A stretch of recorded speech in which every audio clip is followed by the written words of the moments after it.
sekalian, materi kita pada hari ini mengenai landasan pendidikan IPS.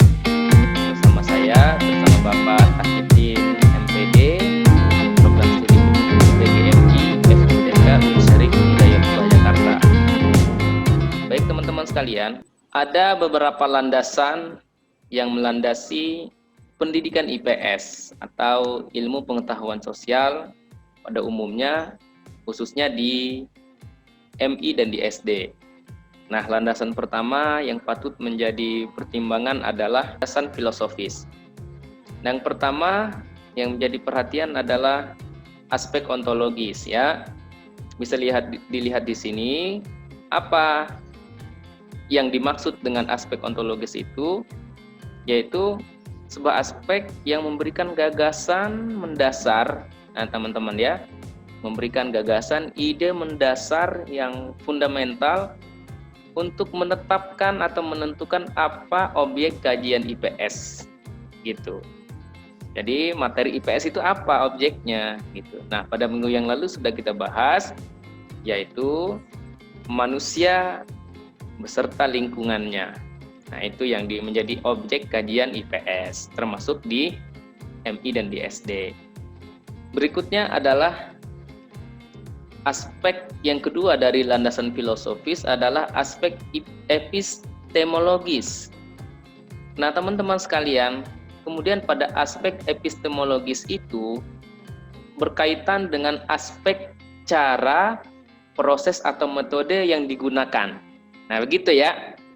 Ini sebetulnya landasan ini, aspek pada landasan filosofis ini berlaku umum pada mata pelajaran apapun.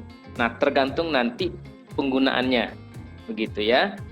Nah, jadi tetap pada mata pelajaran IPA, matematika, bahasa Indonesia gitu. Tetap yang namanya ontologis itu membicarakan mengenai apa. Kemudian pada epistemologis ini tentang proses, cara, langkah-langkah atau metode yang digunakan untuk apa? Mengembangkan IPS. Gitu ya, karena kita PGMI yang mengembangkan IPS di PGMI SD. Aspek ketiga adalah aspek aksiologis. Nah, aspek aksiologis ini berbicara mengenai manfaat daripada IPS. Jadi tadi bicara apa, bagaimana caranya. Nah, ini mengapa alasan kita belajar IPS itu apa gitu. Kemudian siswa kita belajar IPS lelah-lelah gitu, untuk apa? Nah, ini perlu menjadi pertimbangan, menjadi sebuah landasan dalam pengembangan IPS di SD ya, di MI. Landasan yang kedua adalah landasan sosiologis. Jadi sebetulnya landasan ini merupakan landasan yang sangat penting karena akan berhubungan dengan cita-cita, kebutuhan, kepentingan, kekuatan, aspirasi ya, serta pola kehidupan masa depan melalui interaksi sosial yang dalam mengembangkan materi IPS. Nah, maksudnya adalah dalam mengembangkan materi IPS di sekolah. Nah, utamanya materi IPS di MISD, tolong jangan abaikan aspek sosiologis. Ya kan? Aspek sosiologis itu adalah bagaimana pola kehidupan sekarang yang akan berpengaruh kepada kehidupan masa depan. Nah, selanjutnya teman-teman sekalian, aspek yang berikutnya adalah landasan antropologis. Yaitu landasan ini berfungsi untuk memberikan sistem gagasan-gagasan yang fundamental atau mendasar dalam menentukan pola, itu bentuk, pattern, dan sistem yang relevan dengan pola, sistem, dan struktur kebudayaan. Jadi kita harus menyusun materi IPS itu. Tidak boleh berlawanan dengan kebudayaan yang ada di masyarakat di daerah tertentu. Karena begini teman-teman ya, kita menjadi guru, mengajar, peserta didik kita di MI, di SD itu bukan hanya mereka kaya akan pengetahuan, tetapi ketika di masyarakat tidak ada gunanya. Tetapi kebudayaan itu bagian daripada kehidupan siswa. Oleh karena itu, mengajar sesuaikan dengan budaya setempat. Tentu, kalau memang ada kebudayaan-kebudayaan yang memang sudah dianggap tidak relevan, misalnya masih ada yang percaya kepada tahayul, kemudian hal-hal yang negatif, yaitu memang harus kita sesuaikan.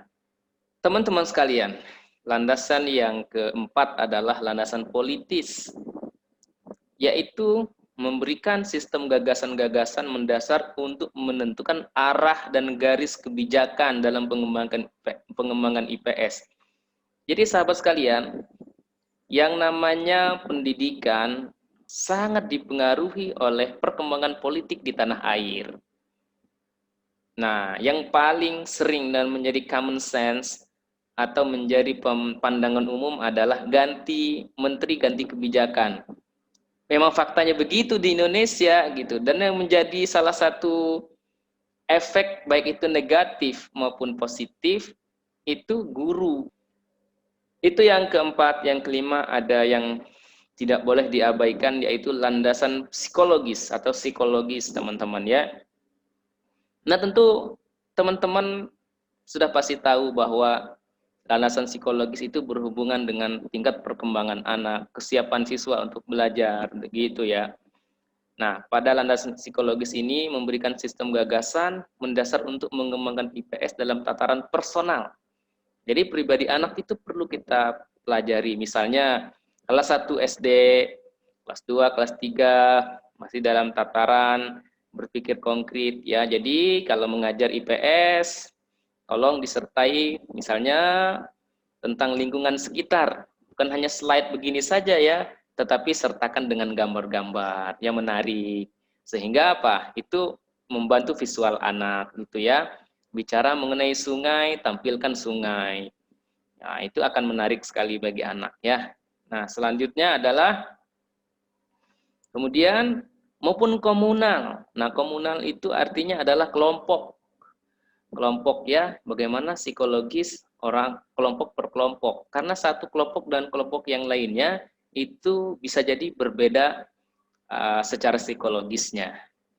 Nah, selanjutnya adalah ini yang terakhir yang saya bilang tadi, yang Bapak bilang, yaitu landasan religius. Fungsinya apa? Yaitu memberikan sistem gagasan, jadi sistem gagasan ya ide-ide ya, mendasar tentang apa itu nilai, values, kemudian norma, etika, tata aturan, dan moral yang menjadi jiwa atau ruh yang melandasi pengembangan IPS. Nah, jadi jangan abaikan aspek religius ini, karena negara Indonesia adalah negara berketuhanan yang mengakui adanya Tuhan. Kita bukan komunis yang anti Tuhan. Oleh karena itu, teman-teman, dalam mengembangkan IPS, tolong perhatikan aspek penting ini. Sehingga bagi kita yang beragama Islam, jangan sampai konten-konten IPS bertentangan ya dengan nilai-nilai, norma-norma agama yang kita anut. Misalnya, tidak boleh mengandung pornografi, tidak boleh sara. Nah, begitulah teman-teman sekalian ya, bahwa di dalam mengembangkan IPS, kita perlu konten IPS, kita perlu memperhatikan landasan-landasan yang sudah saya sampaikan tadi. Di sini ada 6 landasan. Landasan yang pertama adalah landasan filosofis, landasan sosiologis, antropologis, landasan politis, landasan psikologis, landasan religius. Mohon maaf, satu yang terlewatkan, yaitu landasan yuridis. Apa itu landasan yuridis? Landasan yuridis itu berbasis hukum. Oleh karena itu, pengembangan materi IPS di SD dan di MI itu harus seiring sejalan senafas dengan aturan-aturan yang ada, perundang-undangan yang ada di tanah air, yang dapat saya sampaikan sebagai review perkuliahan kita pada siang hari ini ya. Stay safe and healthy ya. Assalamualaikum warahmatullahi wabarakatuh.